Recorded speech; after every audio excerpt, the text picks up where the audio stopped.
Oh, hamstring. Up. Sniper, take the other picture. A stinking Browns fan? Are you kidding me? I don't care about no damn Raz score, Casey. Scam of the day, scam of the day, scam of the day. Welcome back to the Zebra Zillionaires.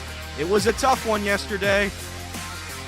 Live from Chatterbox Sports Studios, it's Off the Bench with Tom Brenneman. Well, good morning, and a pleasant good Thursday morning. We welcome you to downtown Hamilton, Ohio, and we'll get to that in a minute. Because the guy we talked about the other day walking down the street with a lawnmower on the cement It was beautiful. was spotted again yesterday, Oh, yeah. right? He's I finally saw a made his way dude. I'll over. tell you a little bit about him later. There's a lot going on here in Hamilton, including some big event that we're televising here on Chatterbox Sports this weekend. Is that right, Casey? It's closer to the airfields. Okay. Out by is it Middletown? Westchester? Is it Middletown? I don't know. I think it's near Middletown. Okay. But yeah, it's The Butler County airstrip you're talking about over there? I think so. Okay. Yeah, and Yeah, it's a few miles down the road, not far. yeah, the Ohio Challenge. It's a hot air balloon event. Okay. Are you getting in a hot air balloon? No, I am not. Would you get in a hot air balloon? I guess. We're strapping a GoPro to Elliot, and he's going to skydive out of one when they get up there. I will not. I will not. He's gonna record a zebra. Before we falling get out to of the sky. sports, would any of you get in a hot air balloon? Would you do it? Yeah, I would. Would you Yeah, do it? I would get in Paul, one. you guys? No, absolutely not. Yeah, no chance. I would skydive. Oh. No chance. I told you guys I did a bungee jump off the largest one in the world. 400 feet. Straight down in Australia. Or New Zealand, forgive me. Yeah. I got video of that somewhere. I'll find it. You gotta play that. I got to find. I have it on one of those old. It's been so long ago. It's 20 years ago. One of those big, what is it, VHS things they used to have, right? Yeah. Or a beta or whatever it was. Yeah, VHS. Yeah, I got it. Anyway, stupid, young, dumb. Now just old, dumb. Welcome all of you to Off the Bench, presented by United Dairy Farmers. I'm Tom Brenneman with a cast of thousands. They're all here, happy today for a change, not distraught as they've been for a number of days. Who's got their audio going over there? That's Something my wrong? bad. That's my bad. All right. We come your way Monday through Friday, 10 Hey, to 12. P. You almost dropped the ball there, Paulie. Yeah. You can join us on YouTube, the Chatterbox Sports page. If you'd rather join us in podcast form, please just search Off the Bench with Tom Brenneman and you're dialed in. Well, we know. We talked about it. The Reds needed a big-time start from Graham Ashcraft last night. Bullpen tired, logging a lot of innings, throwing a lot of pitches, even before the All-Star break. And boy, did Ashcraft deliver the goods. The streaky right-hander put together his fourth straight outstanding start, pitches into the seventh inning, allowed just 2 runs. Your guy. God save the Queen. God save the queen. Crumpets and tea, fish and chips. Ian Jabot. He did it. He did it, Tom. Tell you what, he looked really good last night. 1-run game. He came in throwing gas. His off-speed stuff had unbelievable movement. He took care of things in the 7th. Lucas Sims, a little shaky in the 8th. Alexis Diaz looked as sharp as he's looked all year long in a perfect ninth. Will Benson gave the Reds all the offense they needed. 3-run home run, 3-2 win. The 6-game losing streak over. And the final game of the series is today at 12:35. Andrew Abbott starts it for the Redlegs. Alex Cobb, a right-hander for the Giants. Cobb has only allowed 1 run over his last 13 innings of work. Milwaukee rallied in the 7th to beat Philadelphia 5-3. Thus, the Brewers remain 2.5 in front of the Redlegs in the NL Central. How about what's going on in the American League East? We remember that record-setting start by Tampa Bay, right? Well, all of a sudden, over the last 3 months, they have been less than a 500 team. Recently, they've lost 11 of their last 14. And in doing so, they have lost the top spot in the division. That now belongs to the Baltimore Orioles, who beat the Dodgers yesterday 8-5. Baltimore is 50-30, following an 8-7 start to the year. And then there's the bottom of the division, the New York Yankees. They were swept by the Angels in Anaheim yesterday. Stand 9 games out of first place. Marlins third base coach Jody suffered a fractured lower right leg after he got hit by a line drive foul ball last night in St. Louis. The injury occurred in the third inning in the Marlins' 6-4 loss to the Cardinals. In golf, the 151st Open is underway in Liverpool, and an amateur is in the lead. I believe you pronounce his name Christo Lamprecht. He goes to Georgia Tech. He is 6 feet 8 inches tall. Hails from South Africa. He fired a 5-under par 66 in round 1, and right now, with everybody out there on the course or some later to come, he has a 2-shot lead over Jordan Spieth and 3 others, many of the big names, Rory and John Rahm and some of those guys, Mickelson. They're teeing up within the next hour. Soccer news, the Women's World Cup is underway at venues all over the globe. The United States team will play in Auckland against Vietnam this Saturday. That's at 9 Eastern Time, p.m. The U.S. and England are heavy favorites going into group play. And, how good can the MLS be? Their all-star team got beat 5-0 by Arsenal last night. They did. That's a team in Europe, right? Yeah. Okay. Good guys and maybe some schmoes. Yeah, they beat the MLS All-Stars 5-0. Yeah, they sent a good crew too. Yeah, we were talking about that yesterday. Well, who would they send? They did send a good crew. Okay. Yeah, MLS is not supposed to be like the top of the top. Dude, it's an all-star team. That's enough talk about that. Football news, and it's big-time news. The Bengals announced their newest members of the Ring of Honor. Norman Julius Boomer Esiason, along with Chad Johnson / Ochocinco, will be honored September 25th when the Bengals host the LA Rams on a Monday night. Congratulations to Boomer and Chad. They certainly earned it. No two ways about it. And lastly, would Giants running back Saquon Barkley really sit out this season? He says he's thinking about it. He and the Giants can't get together on a long-term deal. You may remember Le'Veon Bell of the Steelers did this back in 2018. His career was never the same. Getting bad advice if you're thinking about doing it. Bad advice. I think most of the advice that I got from Franchester Martin Brenneman Jr. was pretty good. Some of it, hey, nobody's perfect.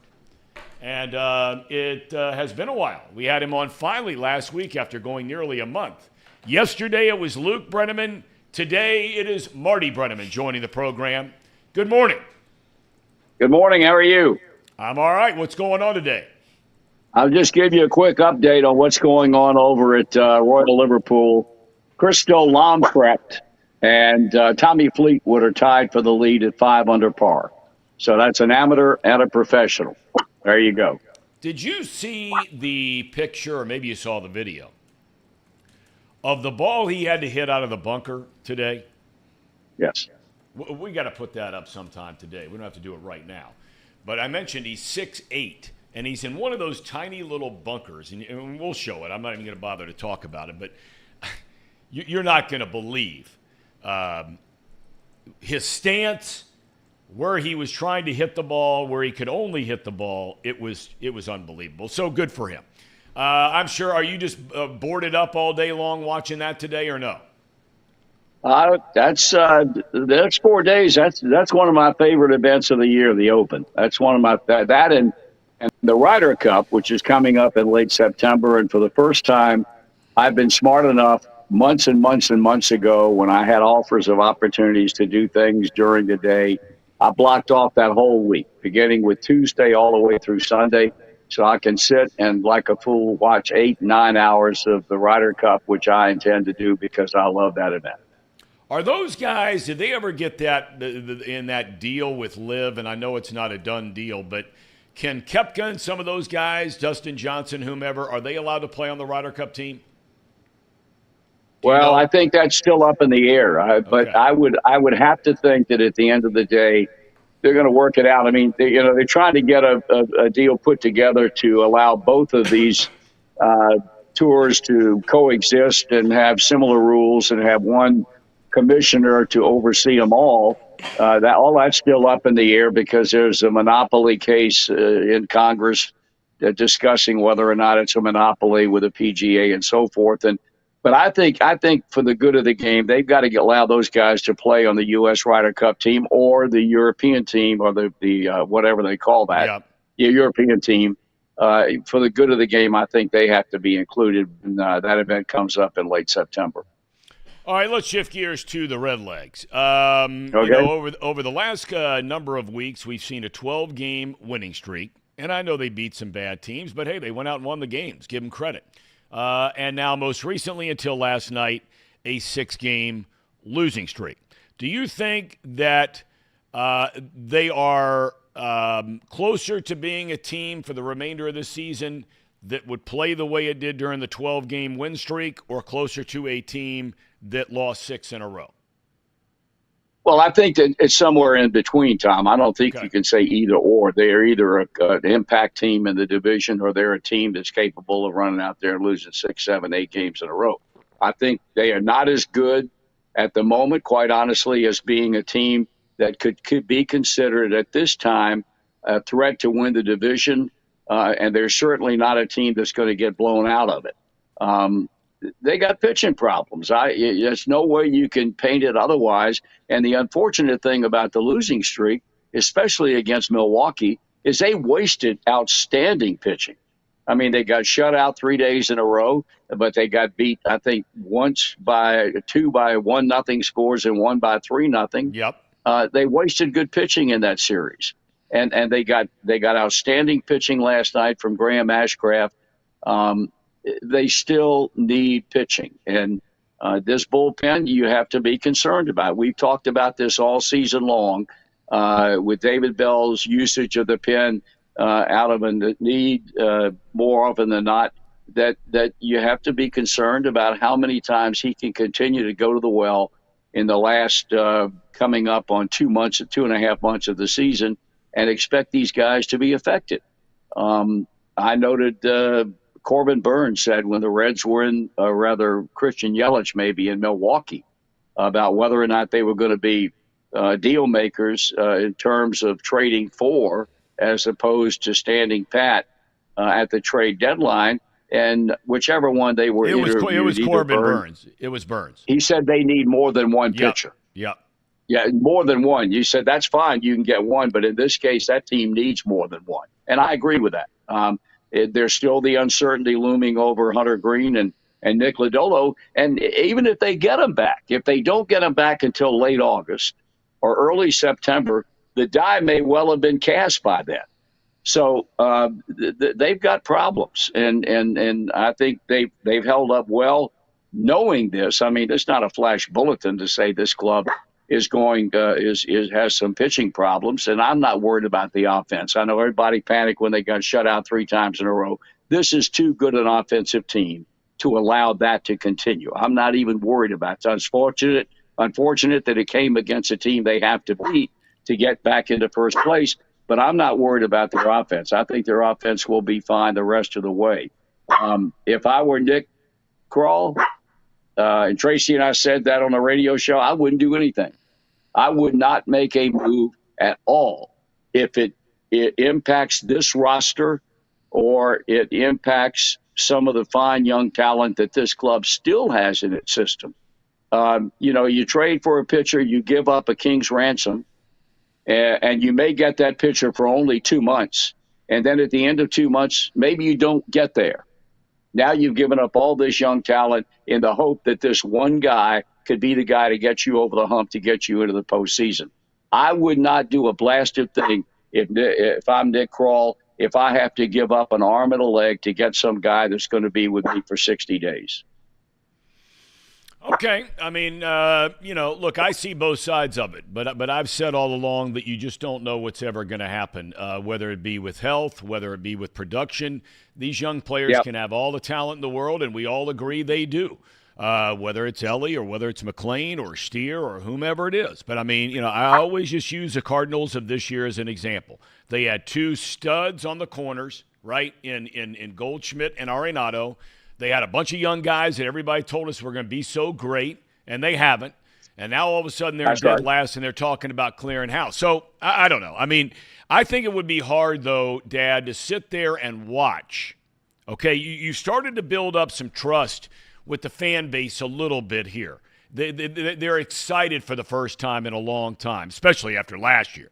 But it would be hard to kind of sit on the sideline and watch things start to spiral out of control if indeed that does happen, and not try to do anything to address it while you're in the hunt 2.5 games back on July the 20th. I disagree with that. Okay. I think if this team stands pat and they play out the rest of the year and they don't make the postseason, that is not going to make this any less of a magical year for this franchise. And with all the abundance of young talent they've got coming back next year and the year after and the year after that, that to me, I would not feel poorly toward this club if they elected not to trade some of the young talent they have in this system in order to try and maybe get them into the postseason. Now, that's not to say that if you can make a deal with a player or two that's not going to adversely affect you down the road, but still has some tradable value as far as another team or teams are concerned, I certainly would consider that. But if they're talking about some of the guys that I've got on this roster right now, with a couple of exceptions, I would turn a deaf ear toward those people. I tell you the one guy, and I've said this a couple of times, it took me a little while to warm up, but the more I watch him, the more I like him, is Williamson. I just think there's something about him that, I said the other day, they're just watching him carry himself out on the mound. I didn't like what he said, at Twitter and all that stuff about the rain, and he didn't like what Charlie Goldsmith said, but, he's young. Okay, stuff happens. But he just looks to me like he's got a presence about him, much like Ashcraft does, where they're going out there and they're competing, and Williamson's got good stuff. Oh yeah, he was a number one guy in that trade with Seattle that they made involving Winker and Suarez. When that trade was made a couple of years ago, he was a guy that the Reds most wanted, and it maybe took him a little bit longer to get it the kind of command that they felt he needed to be effective in the major leagues. But no, I like him a lot. You certainly have to pencil him in to any future starting rotation. He, Ashcraft, Abbott, and then you've got Green and Lodolo, who seemingly can't stay healthy.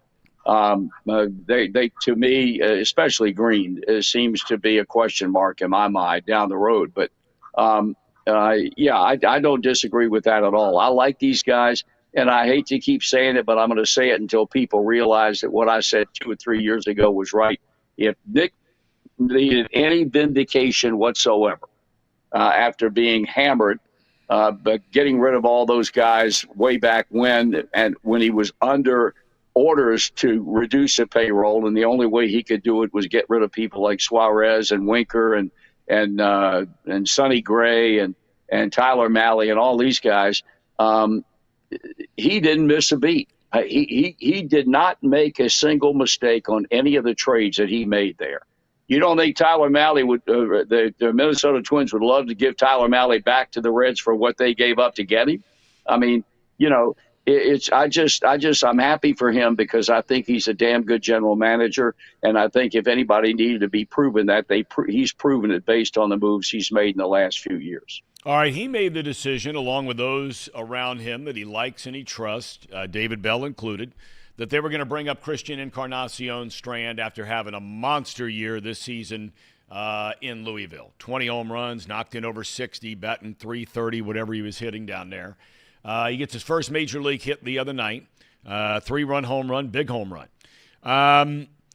And everybody's excited about him like they were De La Cruz, like they were McLean, like they were Steer, all this kind. But now all of a sudden, David Bell, dad, and we talked about this months ago, certainly feeling that Encarnacion Strand sooner or later would be brought up, a dilemma of who to play and where to play him on a daily basis. Fans want to see all these young guys play. There are also some sentimental fans that want to see Joey Votto play. Jonathan India has a lot of fans in this town. He also has some detractors in this town. How do you think Bell manages through all this?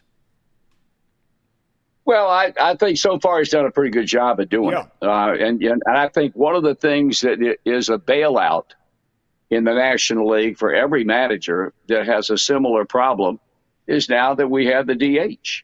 That makes it a whole lot easier with Encarnacion Strand up here to get him into the lineup and Joey Votto at the same time, if that's a concern. Then you've got to be a little bit creative in terms of the other people. And noted last night, I think Jonathan India did not start. But you got a guy like Strand. I mean, the kid from Minnesota, I'm having a Steer. mental block. Steer. He can play everywhere. Yeah. And the thing that's so valuable about him is, unlike a lot of, quote, utility players, not only can he play everywhere, he can play everywhere well. I mean, he can play the outfield well. He plays third base well. He plays first base well. There's not a single position that I'm aware of that you can put him at that they would say, well, I don't know, he's a little weak defensively there. This is, as all general managers and managers say, this is really a nice problem to have, and I guess it is, but there are also some negatives, as you point up, to try and keep people happy and at the same time give these guys enough playing time to keep them sharp, especially from an offensive standpoint. These guys are really talented players. I cannot remember in all the years I've been associated with this club where I've seen more good young players arrive at basically the same time, give or take a few months, and all of a sudden they all come together and they all seemingly individually and collectively produce. I think you have to go back to the mid-'80s when the Reds brought up all in one fell swoop Barry Larkin and Kurt Stillwell and Cal Daniels and Tracy Jones, and I know I'm forgetting somebody, Paul O'Neill. All these guys basically came up at the same time within a season or so, and all of them produced early. This is a situation that they're going to have to deal with, and probably will have to play around with it for the rest of the year, because now you're doing it on the run, and now you're trying to do it and figure out how we can win and stay in the hunt. I think when the season ends and spring training begins, and there probably will be players that are not here, it may be a little bit easier, but boy, it's sure a nice problem to have, I think. Well, I guess India's back in there today batting fifth. It looks like Matt McClain will get his day off today. Ellie De La Cruz is back in there. I asked you before the season started, and I agreed 1,000% with what you said about Joey Votto, that this would be his last year as a Red. I'm starting to wonder if that's going to be the case. Now, we know that contractually there is an obligation there that says if you bring Votto back, you got to pay him $20 million. If you don't bring him back, you got to pay him $7 million just to leave. That's not a bad deal, getting $7 million on your way out the door after you just got paid $250 million. But, look, his batting average is not very good, but he's had some big-time hits, home runs, and big-time series that they've played. He clearly is healthy for the first time in over a year and a half. Do you think there's any chance, knowing kind of the backlog of talent they have here, whether it's Steer as a first baseman, Encarnacion Strand as a first baseman, all this kind of thing going, Stevenson, whatever they're going to do with him, do you think there's any chance they rethink that? I don't think they rethink it 1 second if the rethinking leads them to believe the only way they can keep Joey Votto is to give him $20 million. No. And I meant to finish by saying that. I meant to say that they're not going to pay him the 20. But, I mean, if they, if all of a sudden they figured on half that amount or a third of that amount, I mean, you think there's a chance, A, the team would do it, Votto would do it? I know you're not a mind reader, but, I mean, do you think that that's at least a possibility? Well, I think there are all sorts of factors that need to be considered. You have to sit down your hierarchy and say, okay, if we bring him back at a price that we can live with and a price that he can live with, is it going to impede the progress of one or more of the young players that we have on this roster? And if the answer is yes, then we say goodbye to Joey Votto. If they say we can make it work and keep everybody happy, similar to what they apparently are doing now, then I certainly think it's something to be considered. Joey Votto's a very bright guy, but he also has to know, and Trent Rosecrans wrote as much in The Athletic, I think, in an article today. Joey knows full well they're not going to pay him $20 million next year. I think he's got to be aware of that. And I really have to believe that maybe there's been some discussion already that we are not aware of between Joey Votto and Nick Krall about his future with the ball club beyond 2023. I still think the bottom line is, can we bring him back with the understanding he's not going to play every day? Can we bring him back with our feeling that it's not going to impede the progress of the people who would be impacted by his being in the lineup at first base?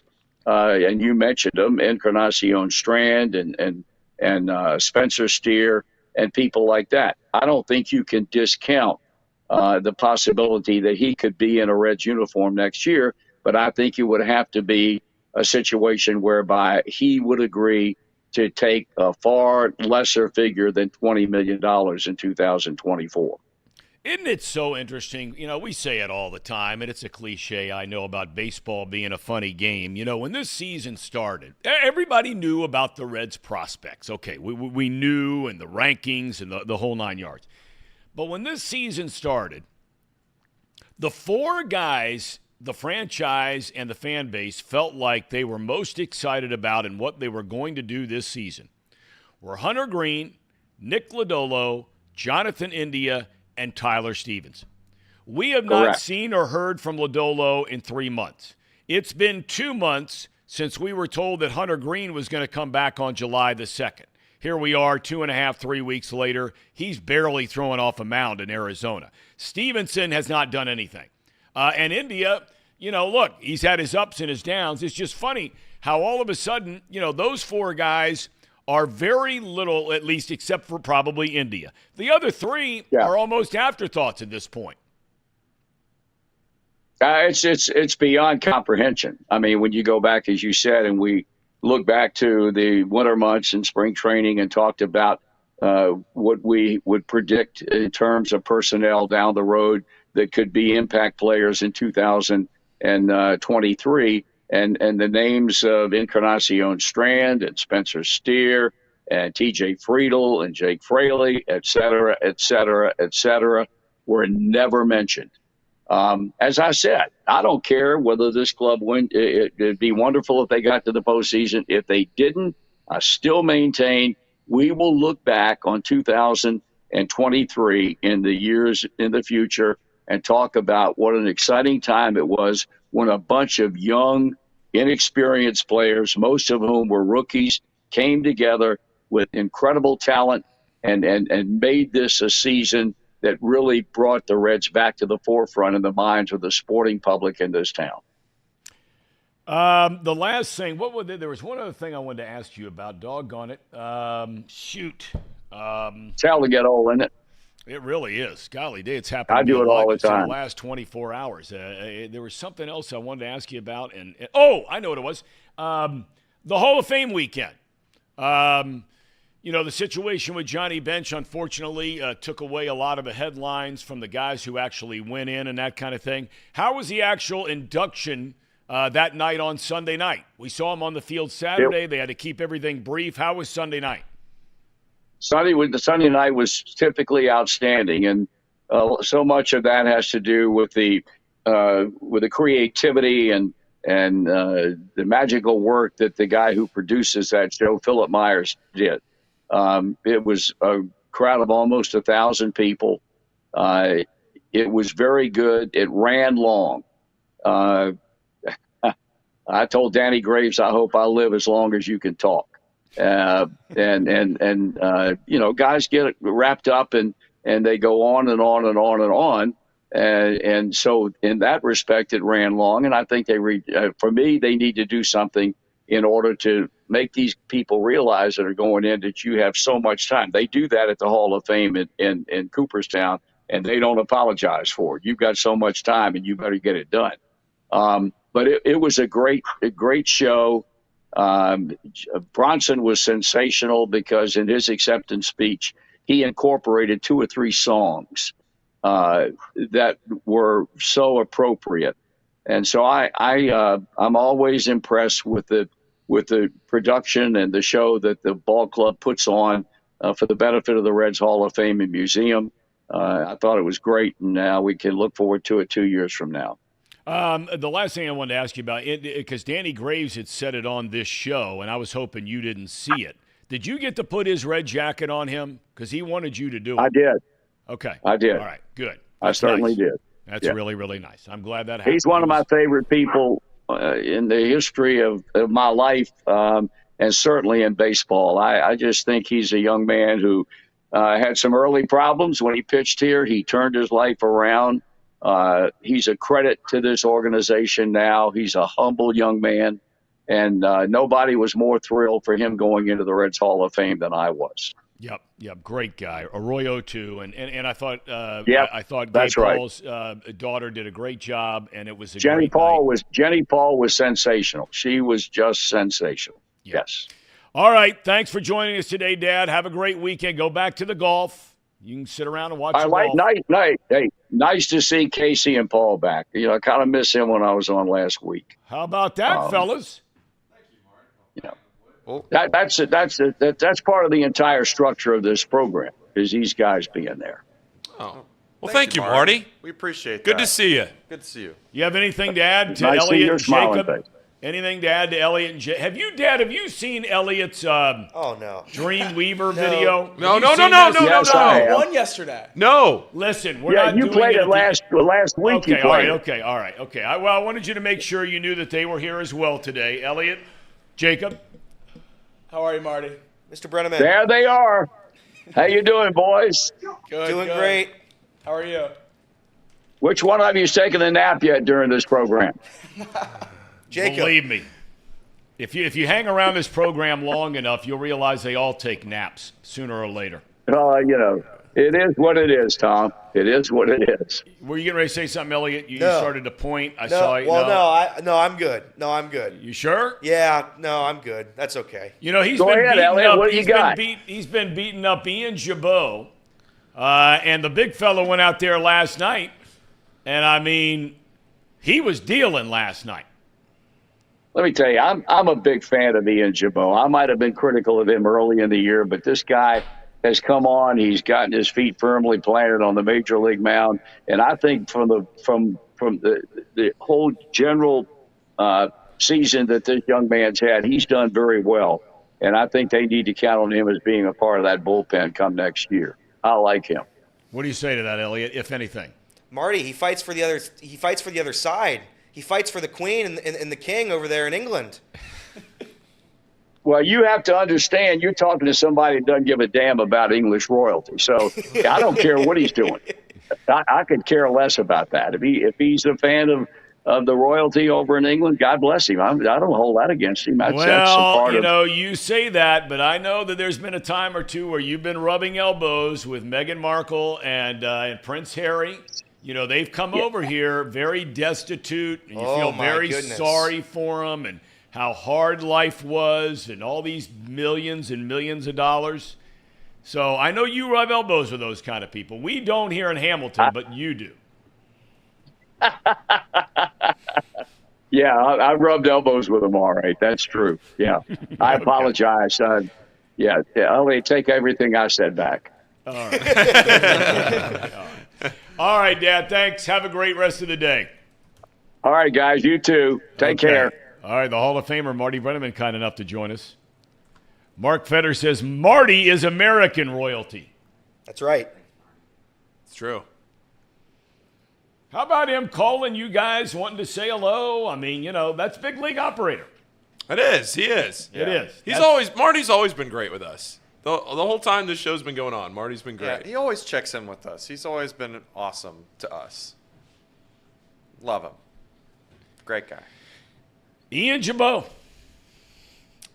I mean, I got to tell you, you know, the guy takes the ball, Elliot. He takes the ball. I mean, you've got these ballyhooed young 20-something-year-old number one picks, right? Injured, not beating him up. You can't gauge a man's injury. I'm not doing that. What I am saying is a fact. These two guys can't take the ball. And your guy, Ian Jabot, takes it every time they call his name in that bullpen. He does. He does. Listen, I want to like Ian Jabot, Tom. You Yes, don't. I do. You have No, no yes, interest I do. in liking him. Yes, I Everybody do. around here You have knows. no Respect. interest in liking This him. is slanderous, this chatter going around the room right now. Slanderous. I want to like him. The issue is, if there's a runner on first, second, or third, he becomes the worst pitcher of all time. That's just a fact. That's a fact. That's not an opinion. That's a fact. But to credit Ian Jabot, my best friend from England, when there is nobody on base, he is Mariano Rivera. That's a fact. That's not me saying it. That's a fact. So I don't want to hear the slander about me not liking the guy. I mean, love you him. know, he is. It's brought. This is a great point by David Brown. And tomorrow, by the way, we're doing the chat rankings. Whose week is it this week? Has anybody decided? We haven't decided. I don't know. I don't think we Jacob- Okay, I'm well, doing somebody that. better Jacob start. is doing I'm it doing next the week week. after for my whole time here. Okay. Oh, for the whole time. Yeah. Okay. Should I do it again? Can I do it again? No. Not after last week. Why not? Why? I'm You asking- already did it once in the last 2 weeks. Let's let the chat come together and Yeah. decide the who chat they can pick want. somebody. Okay. Chat. Anyway, Chat, figure it out. We'll put out David a had a great point here. He says Ian Jabot is a ham and egger. He is. It's more of a tea and crumpeter. Yeah. That's right. Right. But I mean, come on now, Elliot. I'm trying, Tom. I'm trying to like him. I'm trying, Ian. If you want to reach out to me, if Ian, I'll tell you what. I'm gonna follow Ian on Twitter right now. And if Ian, you know, is nice to me, I will take every single thing I've ever said about him back. So we'll do that right now. Maybe I'll get to talk to Ian. But I want to fight for him, Tom. But it's tough. It's tough. It's tough. It's tough. You want to fight for him. It is. So you're like I want to pick up Roosevelt or Truman, and he's like the Neville Chamberlain or Winston Churchill. Which would it be? Sure. I don't get the reference. They don't teach but that at Elmer. No. It's It's old news. Okay. All right. Let's talk about the game last night. After we take a timeout, we got Tracy Jones coming up at 11:30 today, and we also need to get to this Bengals thing, right? Ring of Honor. I must say, there's a part of me, maybe like you, that is surprised by the two that are going in. And then, of course, there is a part of me that is not surprised at all. I'm more surprised by one person who is not going in. So we'll get to that in a minute. Ham and Eggers, take it away. It's that time of the show, the Ham and Eggers. These guys are great, trust me, I would know. I introduce all the best segments. Probably going to talk a little bit more about the Bengals Ring of Honor. So the Bengals Report is brought to you by Encore Technologies. Encore Technologies provides IT solutions for a data-centered world with a suite of services from mobile computing to desktop to data center, supporting both centralized and work-from-home computing models to improve. Are you asking me or Elliot? I'm asking you, Casey. What do they improve? Efficiency and productivity. That's right, Casey. Because I know our sponsors. Oh, wow. I did not hear say that. You can visit encore.tech because the path to innovation begins there. I just want to know, and I did not say that. I meant... Continue with the show. We got a delivery of Pawnee yesterday. Big time. We got a couple of pallets of Pawnee. Big time. Got a big delivery. PAHHNI water.com. It's made right here in Hamilton, Ohio. It uses natural limestone filtration, unlike the artificial processing that many other brands use, and the result is the best tasting water in the world. It's healthy alkaline water. It's fantastic. We love it. You can visit their website at pawneewater.com, PAHHNI water.com, PAHHNI water.com to see where you can buy it. It just tastes like water. You know? That's right. I would hope it does. I mean, what was Unlike that the analysis? Dasani. I mean, what was that analysis? I mean, what was that? I mean, other waters just don't taste like water. They taste like some sort of like flavoring or something just nasty. I mean, can we agree with that? Like, there's some waters that just don't taste right. Reed Mouse in the chat is doing bad work for Elliott here. Uh-oh. Looks like Ian Jabot's numbers are better with runners on base. Okay, so he sucks either way. Then what are we crying about? Then what are we crying about, guys? I want to like him. I want to. But when he went over there and pitched for Great Britain, I lost some trust in him. Did he pitch well for Great Britain? Do we know? I don't know. All right, let's do a little World Baseball. Let's do some live World Baseball Classic digging. Checking a box score from 4 months ago. Let's hop in on the stats of the World Baseball Classic. Because we know Tom loves the World Baseball Classic. All right, here we go. Pitching. Jabot, where are you? Jabot, where is he? Where is he? Did I spell his name wrong? No. He's not even listed. Like what day or what year? This year. I have no problems with the World Baseball Classic. The problem is when you start getting big-name guys that go down hurt, guys aren't going to want to play. I agree. I mean, what happened with Diaz, Alexis Diaz's brother, Edwin Diaz, closer for the Mets, missing the entire year. I think he got hurt in a celebration, didn't he? Yep. How do you hurt yourself in a celebration? Believe me, there has been. I know there have been hundreds of them through the years. There he is. I mean, it's mind-boggling. Jacob, do you know the guy that he only appeared one time? Did the flip in the end zone and hurt himself? Was that Chris Henry? I don't think it was Chris Henry. He threw two That innings. was Jerome Simpson. No, I'm talking about a guy that did a front flip and then tore his ACL as he was making the landing. That happened 6-7 years ago. I think he has to be talking about Jerome Simpson. That's the only one I can think of that did a front flip. No, it's not him, but he only threw 2 innings. Is this right? Well, they probably didn't last very long. Yeah, there's probably better options. He got the save though. Did he? Oh boy. Did he give up a run? Oh boy. He pitched in 1 game. Okay. He gave up. Probably the only game they won. He gave up 2 runs, 1 earned. I mean, what are we doing? And that 1 earned was a home run. that was 1 earned. 2 hits man. in It's 2 Not innings. good, Casey. He struck out 2 batters and he got a save. See, back to this thing, though, that you bring up, because as Reed points out, and this is something when you're a manager, don't you have to think about it? Because what you said is 100% true. I mean, through all of the kidding around here, you're spot on about Jabot. The difference between a clean inning and coming on with guys on base. Well, I mean, his numbers this year without runners on, opponents are hitting 238. 238 with an on-base percentage of 319. Those are fantastic numbers. So if you're David Bell, now look, there might be days and situations where you have to bring him in for a multitude of reasons. But if you can, and you want to bring him in like he did last night, it was a clean inning because Ashcraft had just given up the home run, which I have to tell you, right around the 90 pitch mark, that was a pop fly that in probably 90% of the ballparks in Major League Baseball is an out. Ashcraft was dealing last night. That guy didn't hit that ball well at all. It was small American ballpark that allowed that to be a home run. And the second it turns into a 3-2 game, these guys all of a sudden think because he gave up a pop fly that landed in the stands that he's got to come out of the game. I think it's like so what it ended up happening was you used 3 relievers to cover the last 3 innings, 7, 8, 9. If I'm not mistaken, that's like the 12th time in the last 13 or 14 games where the Reds have had to use at least 3 relievers in a game. Yeah. Why are you taking Ashcraft out last night?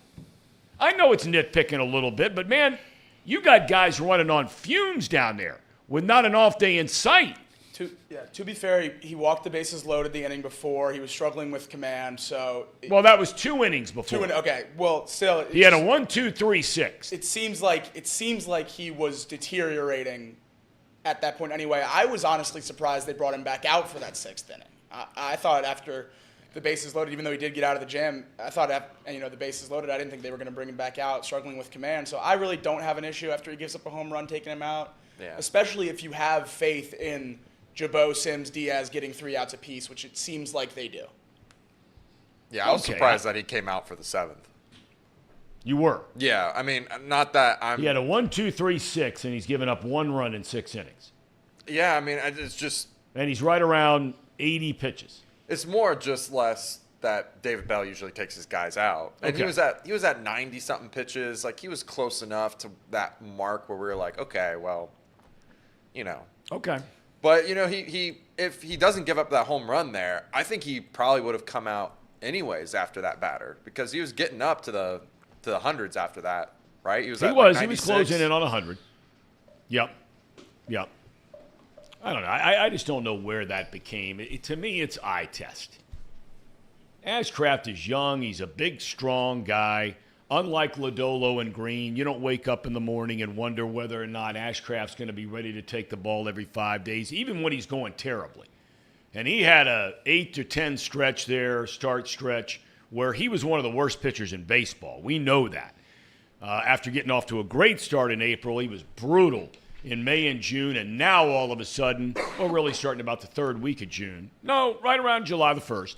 He is just as good as he was back in April.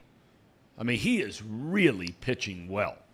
And I just find it so interesting how now you look at Ashcraft and you look at Williamson, and now these are the guys that you're saying, okay, we have something to look forward to. I'm not dispelling, what's going to happen down the road with Green and Lodolo. But I got to tell you, you talk to professional athletes and especially baseball players, and I had the chance to do that my entire life and 31 years broadcasting games. If there is a common theme that you will hear from baseball players, starting from the time they come up through the minor leagues to the time they get to the big leagues.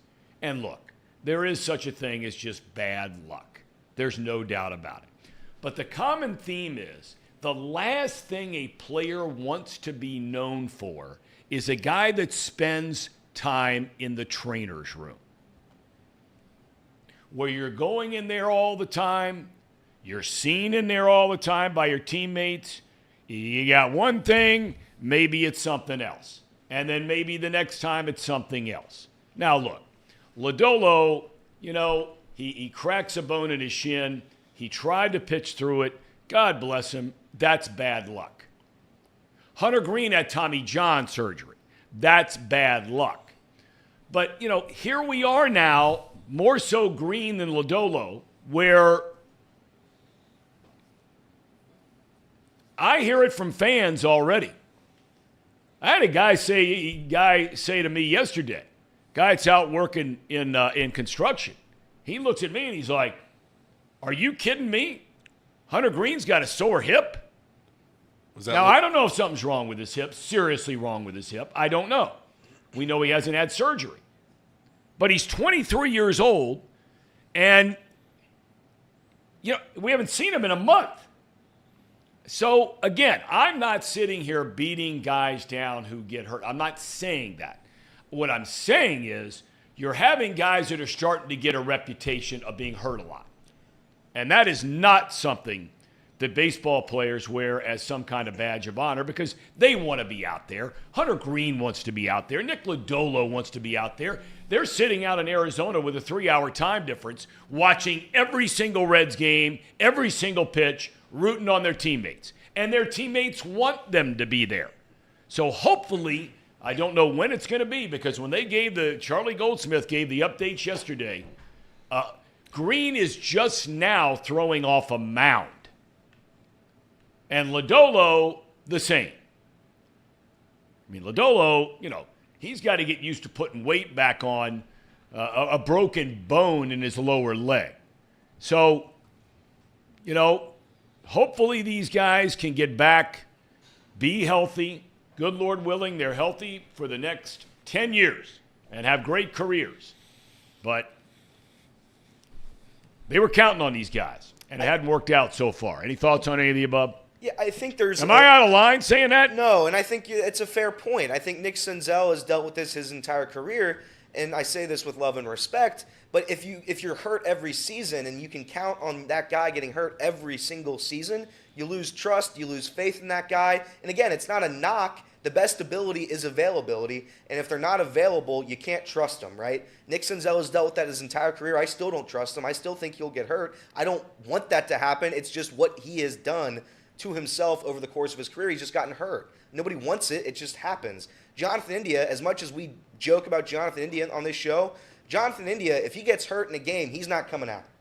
And that's, again, it's different injuries, different scenarios, but Jonathan India gets hurt once a week, and he is constantly fighting to stay in that game. That's a fact. Despite of how bad of a hitter he is, despite how bad of a defender he is, God love him, that's what he's done. And I think that's a fair point. Some guys fight harder to stay on the field than others. How big of a difference is it for a pitcher? If we're going to just look at the big injuries on our team, Hunter Green, Nick Lodolo, how much of a difference is it in their pitching? Like, how much does it matter when it's an ankle injury or the hip? Well, it's a big deal. It's a big deal. Yeah. Because, if you just look at the mechanics of a pitcher on the mound, if you're talking about legs here, okay, and hip all the way up, right? You've got the push off, then you have the landing. So there is maximum torque on, say, if you're a right-handed pitcher, there's maximum torque on that right leg as you're pushing off the rubber. So starting with a foot injury, ankle, shin, knee, thigh, hamstring, groin, hip, all the way through releasing the ball, coming down on the left leg, which the pressure and the torque, all the same there, maybe even a little bit more because you're landing on it, as opposed to pushing off on it. So it's a big deal. There's no doubt it's a big deal.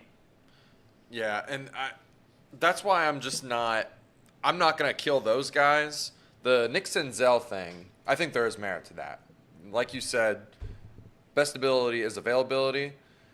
But what do you do with him? Like, what options are there really other than to, like, just let him go? Like, is that what we're talking well, about? Well, I mean, basically he will be in a position if they don't trade him. And let's be honest, the two guys, you guys correct me if I'm wrong here, the two guys that have been affected the most with all of these young guys coming up that have done a lot of good things for this Reds team this year are Kevin Newman and Nick Senzel. Yep. Their playing time has been dramatically altered, right? Yep. Okay. So in the case of both Newman, they gave just him a 1-year deal, right? Mm-hmm. Okay, well, both of those guys, Casey, in essence, would become, if you don't trade them, Newman has had enough service time where he would become a free agent. And Senzel would be a guy that you would DFA. You would not offer him a contract. You just let him walk out the door because he'd go to arbitration and he'd be in line, service time, all those kinds of things, even through the injuries and all the missed time and not a lot of good stats. But that's just the way arbitration works. It is a player's bonanza and an owner's nightmare. But the owners agreed to it, so live with it. I mean, all of a sudden he would jump up into making Lord knows what, and you're not going to pay him because he's not going to be a regular player. Right. What do you do with those two guys? I think you're looking at this deadline to get something for Senzel. I'm not thinking we're going to get any major league help for Nick Senzel, but if we can turn Tyler Naquin into two guys we're really excited about in the minor league system right now, why couldn't we get, one 18 or 19-year-old down in single A that we can at least get excited about for Nick Senzel, who is a pretty good left-handed bat with versatility, versatility that can provide value to a contender, I think. I mean, anyone's going to I would assume anyone would probably let him go after this year and not deal with an extension. But there's probably a contender out there that's itching for a left-handed bat or a bat against left-handed pitching that, plays a pretty good third base and can be a serviceable at all three outfield spots. Kevin Newman to me would go first. I think, and I should clarify because I failed to mention Newman. When they brought up Encarnacion, he is on the injured list. Yes, but his playing time was already being affected. But so go ahead. I just want to clarify that. Yes, I would get rid of Newman first. I think you just DFA him. I don't think he offers any trade value whatsoever. It's like Jacob said. I think Senzel is young enough and I think he's good enough to get something to warrant some kind of talent back. Kevin Newman does not.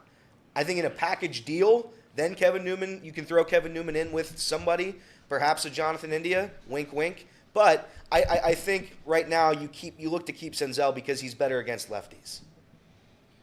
You're not going to get anything for Senzel. No. You're not. You're not going to get anything for him. And probably the same for Newman. But both of those guys do give you a bat now against a left-handed pitcher off the bench. So if you're still in contention, Paul, I mean, you'd have a hard time if both of them are active players. You'd have a hard time trading either one of them because, man, you get into some of these games and the other team brings in a left-hander from the bullpen. Those are two pretty good options to have. Although we're starting to reach the point, I say that, we're starting to reach a point where, we've already seen him pitch hit for Votto, right? Ellie's been a lot better lately against left-handed pitching after a terrible start. His numbers aren't great, but they're not bad. You're not going to hit for him. You're not going to hit for Steer. You're not going to hit for India against a left-handed pitcher. You're not going to hit for McLean. You're not going to hit for Encarnacion Strand. You're probably not going to hit for, because you might hurt his feelings, Tyler Stevenson. Now, you might hit for a Friedel, right, or a Fraley. So, I mean, do you keep them, knowing they can just walk out the door at the end of the year for nothing? Yeah, it goes back to what we just keep talking about. If you don't keep them, then they're going to walk out. What are you going to get in return? You're not getting anything in return for these guys. So then that comes back to, all right, well, what do you do with them for the next 2 months of the season? They sit there. You're not going to DFA these guys. So what's going on? I don't know. It's a tough spot because as much as we want to sit here and talk about guys that have spots on the team, guys that do or don't have spots in the lineup because of all these rookies you're calling up, where does Stevenson fit in? Where does Senzel fit in? Where do these guys that are seemingly on the outside looking in, what do you do with these guys? The problem is that they're just not going to get much in return right now. You're not going to go out and get this elusive starting pitcher that we keep talking about for Nick Senzel and Tyler Stevenson. I mean, that's just not. Tyler Stevenson now, I'm going to disagree with that one. I think that you could get something if he's in a package. Because he's still young enough where I think there are a lot of teams that would say, I'll take my chances with Tyler Stevenson. But then who are the Reds playing at catcher? Well, I understand. Chuck I thought we were talking. You brought in Stevenson, so forgive me there. I thought we were talking more about Newman and Senzel. Now, I'm just talking about expendable guys that seem to be on the outside looking in of this roster right now. And to me, Kevin Newman does check that box. But if you're just looking at the crop of guys that are expendable because of how the roster is shaping, maybe guys that are going to get called up. If I doubt Marte gets the call this year. But when you're talking about guys that potentially are going to be the future of this team, that could get the call up or could be, future members of this team as it relates to the next few years, and guys that maybe you get something back for, or maybe you have to DFA, you're looking at that group of like a Stevenson, an India potentially, Kevin Newman. I'd throw Fraley in there. A lot of people might not, but I would throw Fraley in there. I don't mind. The way Will Benson's going right now, why not? 100%. Yeah, I don't mind trading Fraley at all. I don't know. A lot of people might disagree with that. I don't mind trading Fraley at all. So, and then just ride it out with Benson.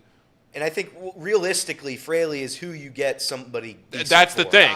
That's exactly my point. Realistically, if you want a decent starting pitching, you're going to have to give away Jake Fraley or prospects, which nobody wants to give away. So more than likely, you're giving away Jake Fraley. I think Jake Fraley is probably the most likely Red in the active lineup to get traded at the deadline. Yeah. If I had to guess. Yep.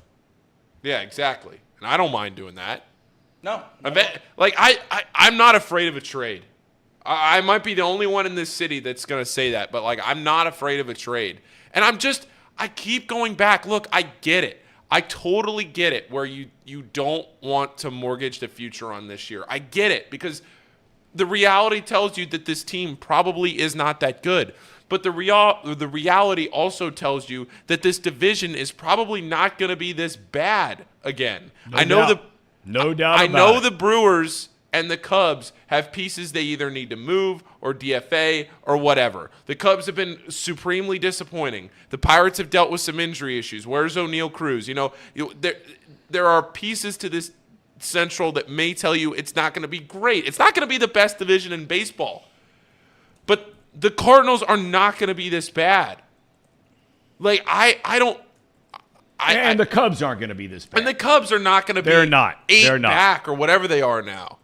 So I'm not afraid to trade a guy like Jake Fraley to go out there and at least get you something. But then again, we keep saying trade, but what is this Reds team? You go out and you trade for starting pitching, except if you get Hunter Green and Nick Lodolo back, then you don't really need the starting pitching, so then maybe you need the bullpen help. Yep. But really, the bullpen isn't pitching all that well right now because of how much they've had to pitch, and maybe the starting pitching coming back helps that, and it's just a domino effect. So what do you really need? If you boil it down, what do you really need at the trade deadline? And that's, again, the circle of life, why I keep coming back to this, where I say, do the Reds even make a move, or do they just sit on their hands at the deadline because they don't necessarily need anything unless they want to put some chips in the middle of the table to try and win something this year, which I would argue that they should, just because of how this division is stacking up. But then again, the flip argument to that is you don't want to do that because this team is not a team that's really going to contend for a World Series. And so what if they just make the postseason without trying to win a World Series? Look, I think you're spot on there. And I understand, like I said, both sides of this argument. But just based on the excitement level in this city and what we saw going back to the Braves series, packed to the gills, right? The Padres series, Swifty weekend, packed to the gills, to last weekend against the Brewers, jam-packed except for Sunday. Still had 30,000 there Sunday, but huge crowds all weekend long. The excitement around the 12-game win streak. First time in a long time the town's excited about the team.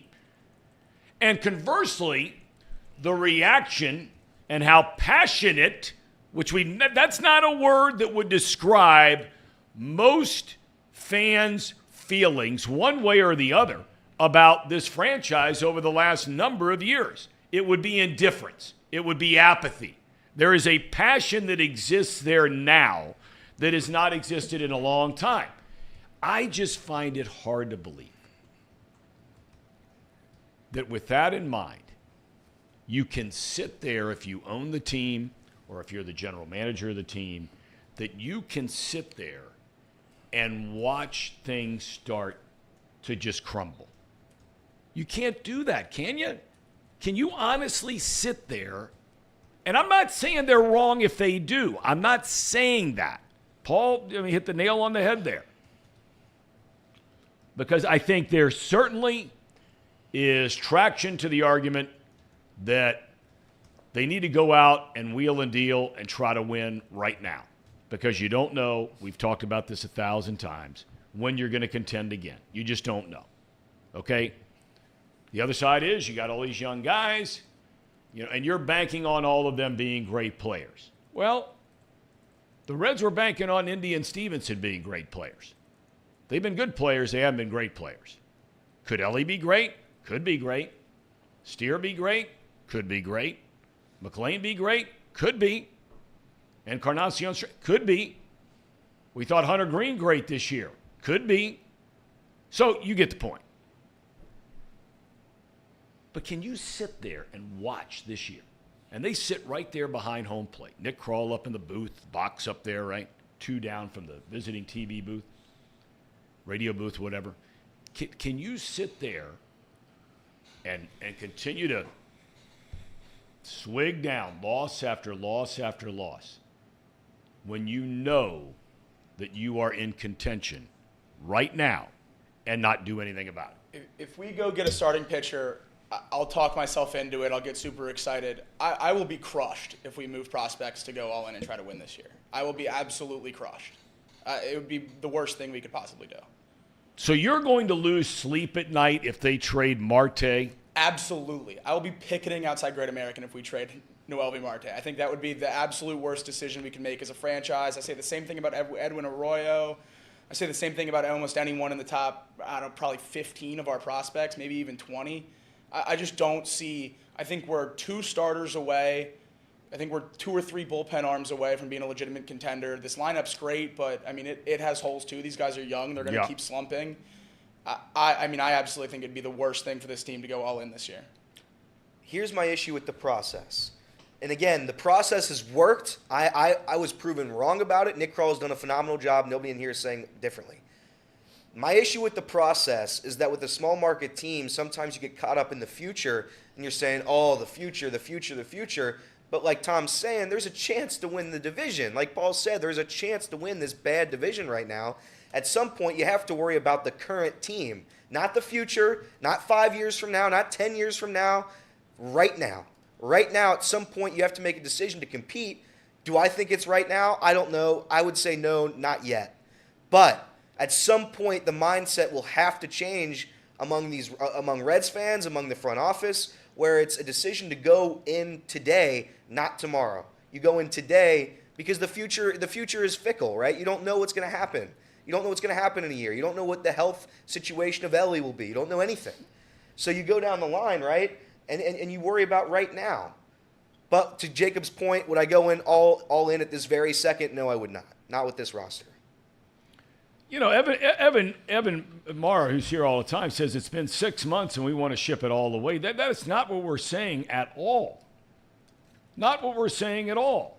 And Nick Kirby jumps in, rightfully, we agree. Every prospect is not going to work out, which is why you need to have a loaded system to get prepared for that. One of the other reasons you have a loaded system is to make a deal to get something that can help you now.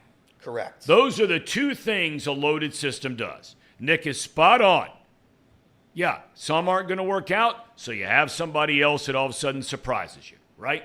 Okay, well, you also have them to go get something. Now, look, somebody can say Minnesota, right? Seattle. They took on Sonny Gray. They took on Tyler Mahle in Minnesota's case, right?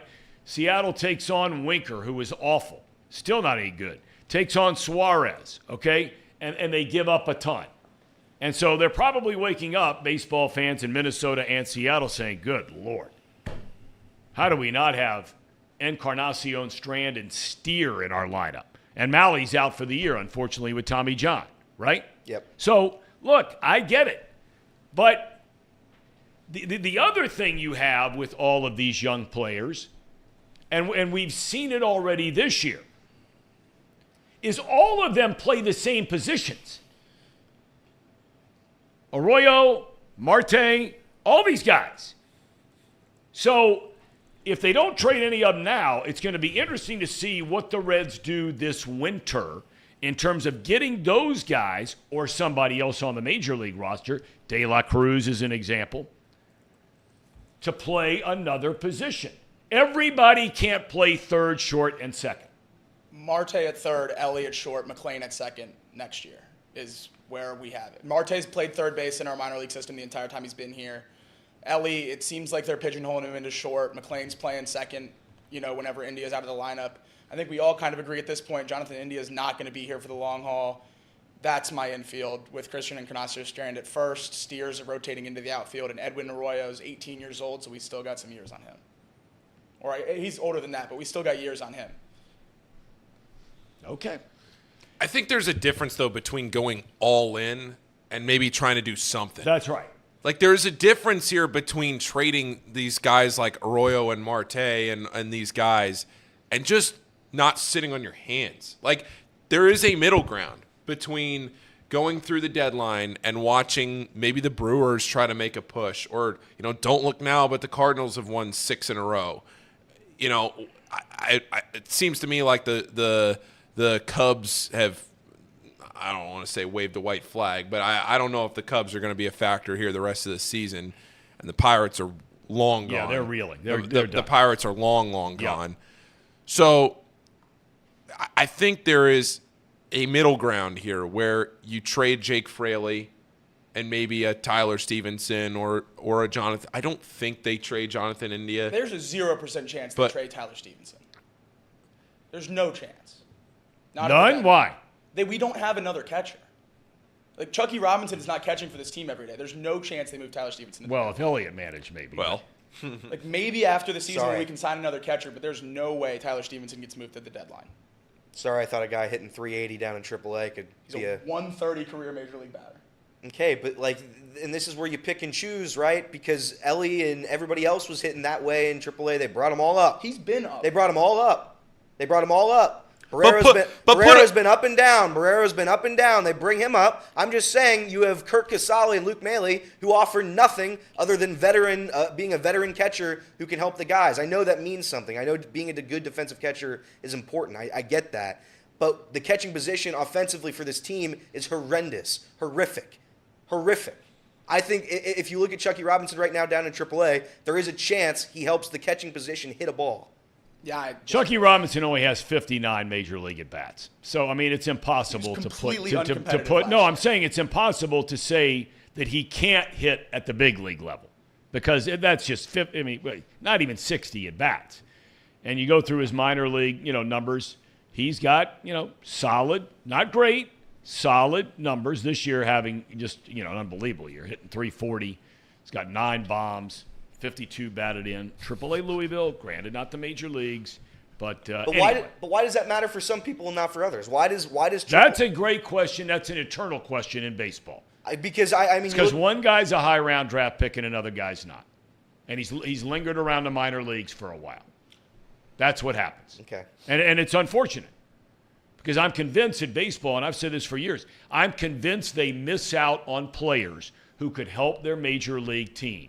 Because they're so wrapped up in, boy, are we going to get killed if this second-round draft pick or this third-round draft pick doesn't work out. And we're going to give them 11 chances, and we're not going to give this other guy who, has had to scratch and fight and claw and all these other kinds of things just to get there. We're not going to give him a chance. But that's life. That's life. So Indy and who else? You were saying. I mean, look, I'm not afraid to put one decent name on a block here to try and do something that but again, if nothing happens or if you call around and people aren't interested or you don't get the right package, you have the leverage here to be picky. You have the leverage here to say to yourself, okay, we didn't get what we wanted. We didn't get the bullpen help we needed, or we didn't get the one golden arm starting pitcher that we wanted. Nick Krall can say, all right, we're not going to trade these guys away. But you don't want to be afraid to do that just because, you're not going to have enough. You're not going to have enough spots at some point, like you said, Tom, for all these dudes. Now, Jacob did make a good point about the roster next year and what it could look like. But if the roster next year is that, if that is what it is, and that's the infield, then trade India and get him out of here. But I don't. Everybody wants to get so obsessed with these prospects, and you get obsessed with the what could be, and the future and everything. It's like at some point maybe you let one guy go, and you hope that Nick Krall has done well enough in the draft and in the international pool and everything else that you're not forfeiting the franchise and the future because of one or two names that you give up now. No doubt about it. I'm with you all the way. Because if that is the case, then he wasn't doing his job to begin with in building the depth. If you can't leverage one guy here, if you can't get rid of one guy, then what are we talking about? I'm with you. All the way, 100%. No doubt. Here's a question. Evan asked, okay, what if they don't get the right package for somebody to help them now? What if they don't? And you just threw that out there, Paul. What if they don't? Are you guys going to be mad if they sit around and watch this thing fall apart because they won't trade a 21-year-old third baseman at Double-A? Are you going to be mad if you watched what happened for the last 6 days, not saying in that fashion, okay, where all of a sudden the offense goes to sleep because we think they got a good offensive team, but they just lose and lose and lose. And all of a sudden, It goes from 2.5 to 4.5 to 7.5. The Cubs leapfrog them. And by the time you hit August the 15th or August the 30th, you're 9 games out of first place. But you didn't make that deal, boy, because you didn't want to give up that third baseman at Double-A. You going to be mad at him or no? You're going to trust the process. If the scenario that just ensued that you laid out there happened, I would argue that one pitcher or one move wouldn't have gotten it done anyway. That's the argument that one would make if you're on that side. I will never ever ever criticize anybody who wants the Reds to be competitive right now. Never. So will I be upset if the Reds don't make a move? This year, probably not. I think it's okay. I think it's okay. I don't think the Reds are one starting pitcher away from being a World Series contender. I don't think they're one reliever away from being a World Series contender. There's several arms, several guys away from competing, and at that point you would have to go all in or some variation of pretty close to it. And I don't know if right now is the time, but at the same time, Tom, competing right now is still important, right? You can't tank the season because you're trying to be or you're playing for the future. The team is competitive right now. There's a serious chance that the Reds win the NL Central, and if that's the case, I would like to see a move made. I would like to see a move be made. And I think a majority of the fan base would agree.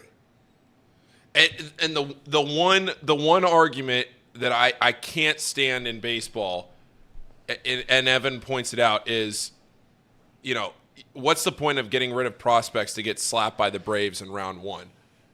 You just never know. The Reds and the Braves went toe-to-toe for 3 games, and the whole series was decided by 1 run. And the Atlanta Braves have lost the last 2 games against Arizona. They are not an unbeatable club. They're not. They're a good club. They're the best record in the National League. They are by no means an unbeatable team. You just never know in baseball. In basketball, the best team almost always wins. In football, the best team pretty much always wins. In baseball, the best team wins a lot. But, man, if you can't look at this and say they can go out there and compete. I'm not saying that this team is competing for the World Series. Do not misunderstand me. They would not be favored in probably any series that they compete in the postseason. They would not. They would not be favored against Atlanta. They would not be favored against LA. They would not be favored against whoever, Arizona. I think they would be a 50-50 bet against Arizona, Miami, Milwaukee. No, Miami, yes. Milwaukee maybe not, just because of what the season record is head-to-head this year. And they'll base some of that when they're setting odds. But I'm with you on Atlanta and the Dodgers. Everybody else, I mean, why not? Why not? What about what the Orioles did last year, though? They were right where we are right now, and they sold. Because they had these young guys coming up. We haven't gone to that point yet. They dumped their roster. Right. And they were in a very similar place to where we are right now, and they are 20 games above 500, leading the hardest division in baseball right now. What if that happens? That's true. I mean, look, there are always going to be what ifs. Right. Right? Yeah. So I would rather gamble on the guys we have in-house than going out to get a rental pitcher. Okay. Nick jumps says, what about the other argument? You do what the Twins did last year. We talked about this. You make a bad trade, and then you still don't make the playoffs. That could happen too. Of course it could happen. All of these arguments, all of them come from a place where there are questions. No matter what decision, there are some no guarantees in every argument, right? There's no guarantee that all these players in the minor leagues are going to be great major league players. There's no guarantee that if you trade for a starter and a reliever, that this year's team still won't finish 9 games back. There's that there, right? There's no guarantee that this time next year that you're going to be a playoff contender. Every single, no matter where you come down in this debate, should they or shouldn't they go out and do something to try and win now? There are unknowns about landing on each decision, each side of the argument, right? You just don't know. And if I'm Nick Krall, if you're asking me, I probably don't make a trade. I probably don't. Like if you're asking me what my opinion is and what the Reds should do, I probably wouldn't make a trade in this situation. My point is that if something is to happen, I'm not going to sit there and be mad at Nick Krall if he tries to win. If he does something that the fans on the surface don't initially like because he wants to win, I am not going to sit there and get mad at him unless it's incredibly outrageous. But he's built up enough cachet and enough goodwill with this fan base so far that I'm willing to at least give him the benefit of the doubt and trust him. But if you're going to ask me what I should do, I'm trading Jake Fraley or one of those guys that are already on the major league club and getting something for him. And if not, if that right deal doesn't exist and we never hear about it, then so be it. Then that's fine. Okay, let me ask you this, because here's something that's brought up, and I was thinking about it before it was brought up. Ronnie Smith says Reds need to go out and make a move in the offseason. Okay, well, that could be defined in any number of ways. Votto's $20 million comes off the books. Moustakas $18 million comes off the books. There are a few other guys. Big money should be open to pour into players. You would think free agent players. But let me ask you this. Let's just say hypothetically that the Reds have made a decision internally that they are willing in the right trade to move India and or Stevenson. Okay? Let's just say that for a second. All right? And maybe, 15 or 14 number 12 prospect during the offseason to get whatever, you name it. Veteran pitcher. Why would you wait till the offseason? If you're going to make that move, if you're going to make that argument, make a big move or a big deal in the offseason, why wouldn't you make that move now? Anybody respond to that? Anybody? Bueller? Bueller. I wouldn't make an off-season trade. I wouldn't make a trade like that in the off-season either. I mean, I'm not trading these prospects for pitchers for a year or two. But he's saying trade Jonathan India. Oh, I mean, yeah.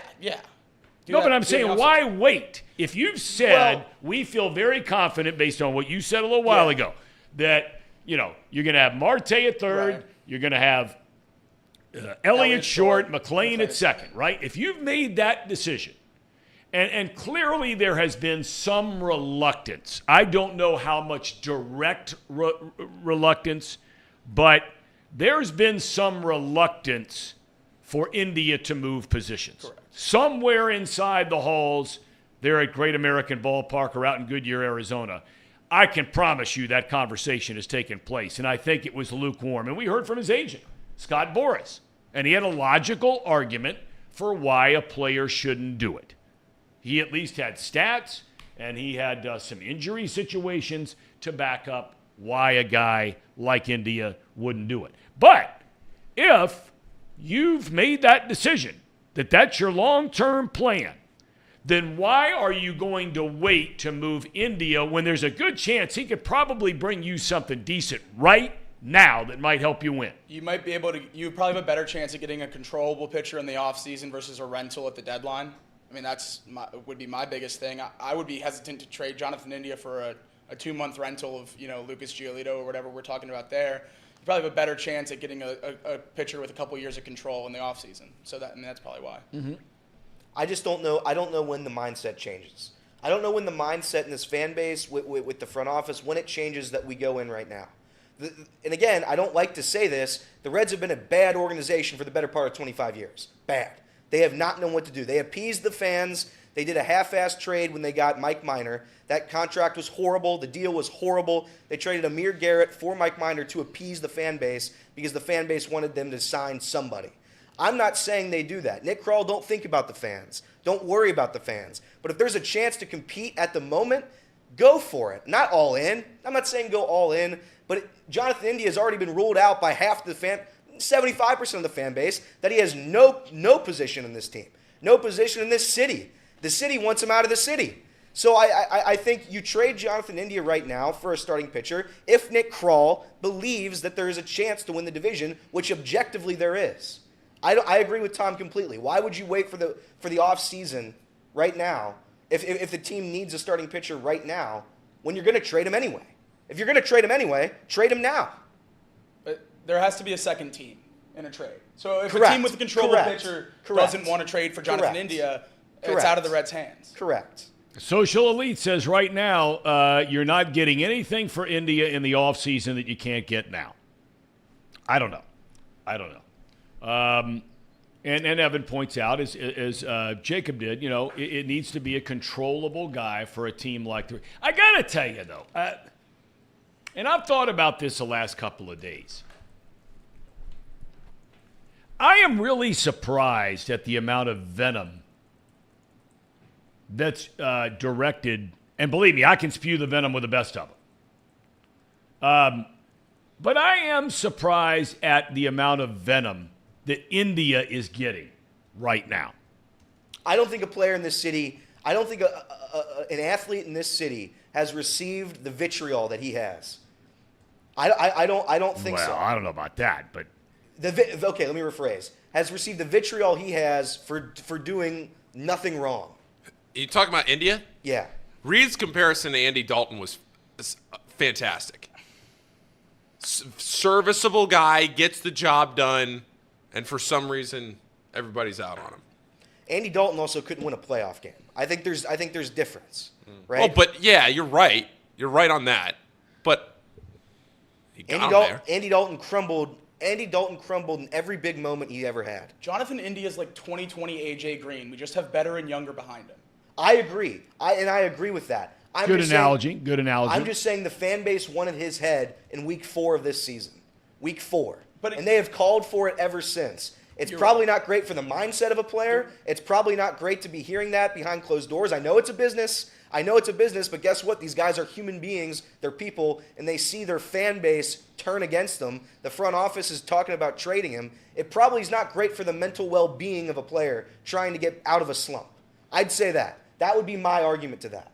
And at the end of the day, you're hitting 197 over 30 games. I don't really care who you are. You're going to get a lot of hate in the city. Correct. It doesn't matter. And it's a fair point. And it doesn't help that he's abysmal in the field. And I've turned around on this too. I've joined the committee. I've joined the trade Jonathan India committee. He has no spot with Schrand here. He's not going to have a spot when Noelvi's here. Trace makes the comment about being a leader. Why can't a leader be good?